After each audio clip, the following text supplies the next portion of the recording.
مرحبا بكم أصدقاء على قناتنا فارس أونلاين. هذا هو طائر الحمام الذي سبق أن تعرضنا إليه سابقا، ولكن أردنا إعادة تصويره لما سوف نكتشفه الآن.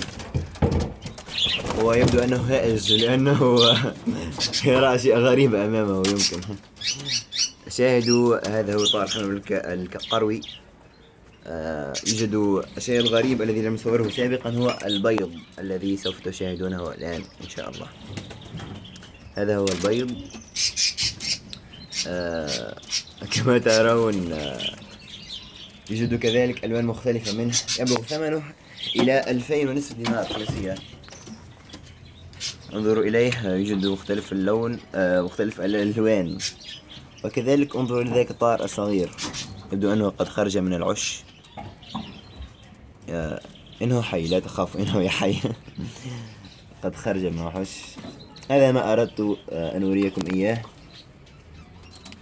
البيض والكتاكيت إن صح التعبير، وكذلك الطار وهو كامل البنية وكامل الحجم.